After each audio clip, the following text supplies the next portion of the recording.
So the AEW had Dynamite on Friday night after SmackDown at 10 to midnight, and it's happening this week.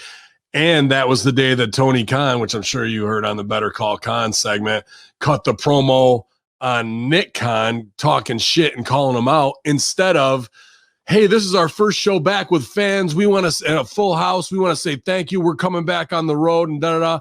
He thought it was better to go into biz for himself to talk shit to Nick Khan, who's a nameless, faceless WWE executive, thinking he's somebody talked him, like, goaded him into that fight instead of focusing on his own business and billboarding his own pay-per-view. He marked out for this possible New Japan deal with WWE, which is probably nothing more than Daniel Bryan trying to get dates there, but just going crazy over it. I'm Mr. New Japan Forbidden Door instead of billboarding his own product, putting the fans over, or even explaining and saying thank you for following us Friday night at 10, because they didn't have any lead in on Wednesdays going, you guys got to check us out Friday night, and we're going to, even having their own guys in basketball jerseys putting over good business for the NBA.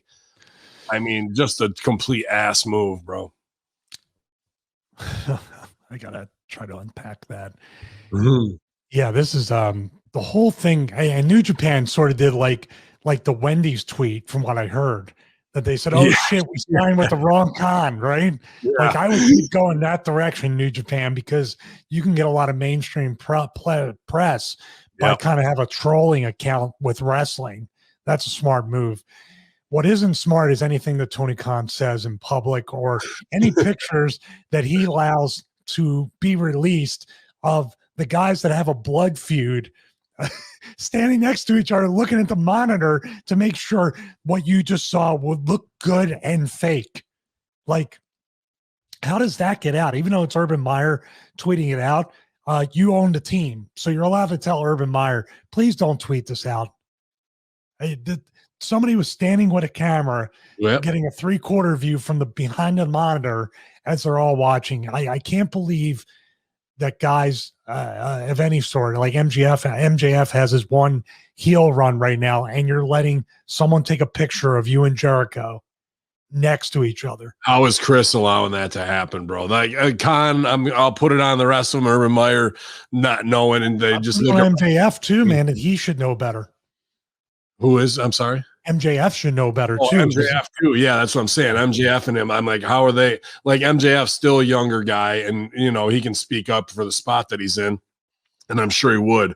But to think of doing that without going to Jericho and going, "Hey, bro, is it all right if I post this?" and him going, "No," like they're just putting it out there, or that Jericho's not completely heating on everyone and shitting on them and fucking cracking whip on Khan, bro. Like, I just don't understand how this type of stuff that's beyond business exposing bad. This is business killing bad.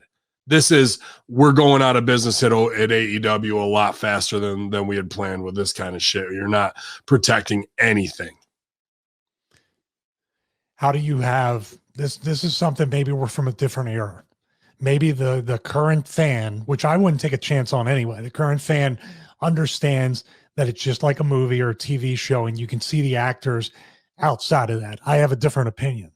Like you said, I think it's angle killing, it's storyline killing, it's character killing, and potentially it is promotion killing type material. I agree 100%. There's no generation useless excuse. And what you just explained is a viable, like, well, here's a possibility. That possibility, if exists, is for less than 5% of a fan base. That you're not recapturing the casual audience by exposing the business. No. Here's another thing. That's like, why don't you just do this?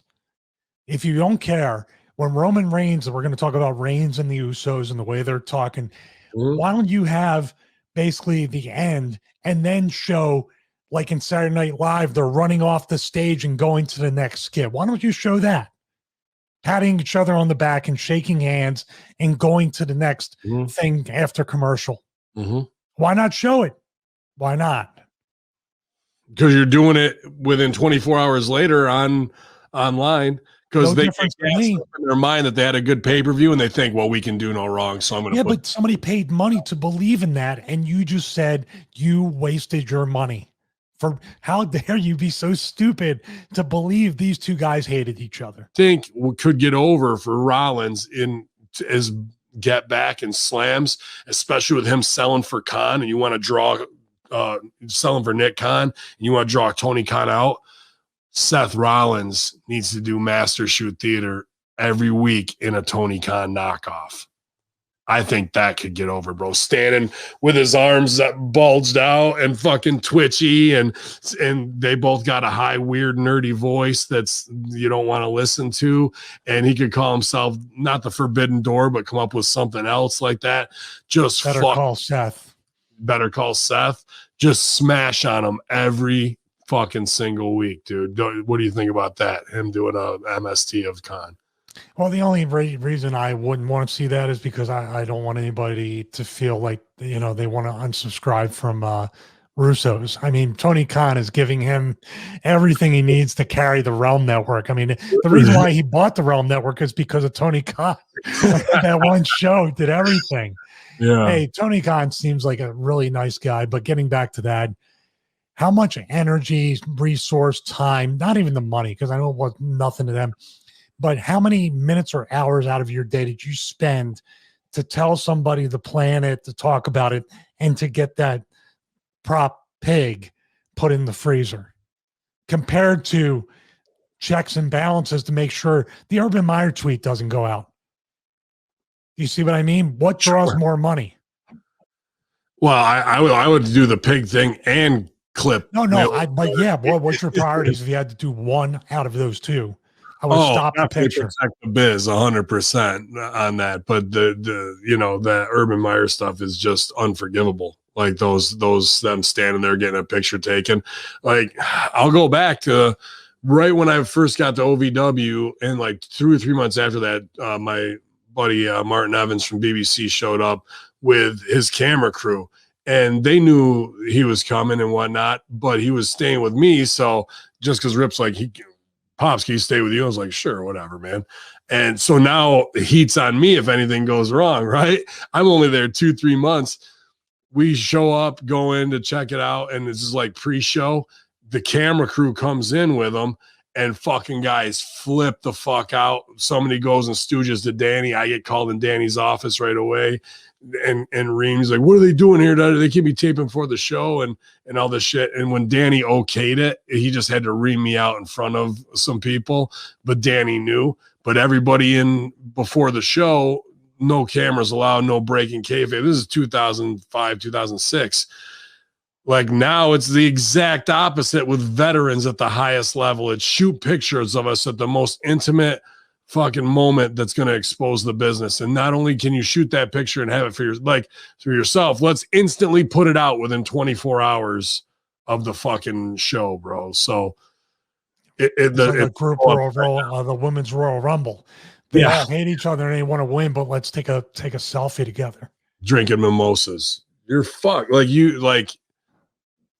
You would be dead. You would be done in the OVW locker room, even coming close to thinking about doing that shit, bro. I'll tell you, here's how it's come. Not full circle, but a 180. You had to be afraid to sit in a chair in a locker room, which I found out firsthand with Dean Malenko, my young years in the business, that I was sitting in his chair.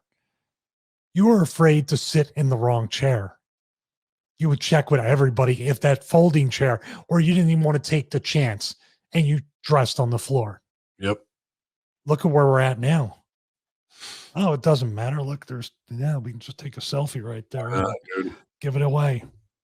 I don't know which I'd rather have, because that was a terrifying time. But when you went past that, and I should have used this word with Russo, when you crossed that Rubicon and realized, oh, okay, I wasn't one of them, and I understand now what I had to do to become one of them. Mm-hmm. And then when I go to a new company, guess what I have to do? Start all over again. It's maddening for those of us who've had to take the oath and fucking do things the right way. And when you see that stuff, and then when you see it from guys that people call the GOAT or the hottest prospect, and they don't give a fuck, well, that sets the bar so low, the standard so fucked up, that now a whole generation of indie workers who already suck and don't get it are going to fucking take that as the norm. It turns my stomach, bro.